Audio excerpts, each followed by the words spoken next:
In this video, we will show you how to configure the self-order module of Mr. Winston POS.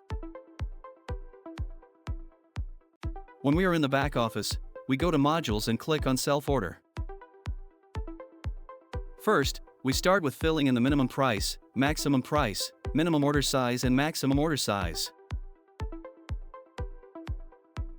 So, for example, a minimum price of 5, maximum of 100, and a minimum and maximum size of 1 and 100. Next, you need to choose how you want your customers to pay. There are 3 options. The first one is only online payment. If you want customers to only pay online, there has to be no checkmark and allow customers to pay with cash. Next, you need to go to Payment Integration and choose one. For example, Add-in or Pay-NL. We will come back to this later. The second option is only payment afterwards. If you want to do this, you check the Allow Customers to Pay with Cash box and don't integrate a payment solution. If you want to make both options possible, option 3, you allow customers to pay with cash, but also online. So you turn on a payment integration. So you need to choose one of these 3 options, online, cash or both. Then the next step. Determine how you want to display products and categories to the guest. Check Display Categories in Collapsed State if you want to collapse products. Useful when you have a lot products and categories. If you don't want this, you don't check the box. But we want this, so we check the box. Then the next step. Decide whether you want to work with a QR code or manual table selection.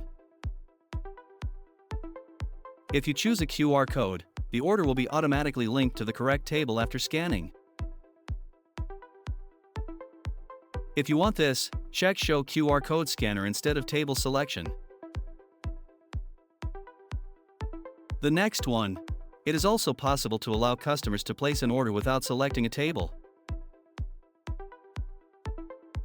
For example, when you want to work with a queue. Do you want this? Check Allow Customers to Place Orders without having to select a table. If you want to exclude a sustained part of your restaurant from self-ordering, add it to Disable Table Plans. For example, the terrace.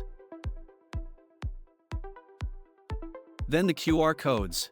If you are using QR codes, you can choose to print them or to save them as a zip file. For example, to send them to a supplier. Then we come back to the payment integration. Select the payment integration you want to use. This is necessary if you want to enable online payments. So if you only want to work with payment afterwards, this is not necessary. Here you choose the payment integration. Then you choose the opening times when self-order is available. You can also choose to close self-order at certain times or days. So for example, you open self-order on Mondays from 7 to 1. Here you can choose to close self-order on specific days. You click on Add and select the date and the time when you want to close self-order. So if you go through these steps, you have enabled self-order for your restaurant. If you have any questions left, don't hesitate to contact us.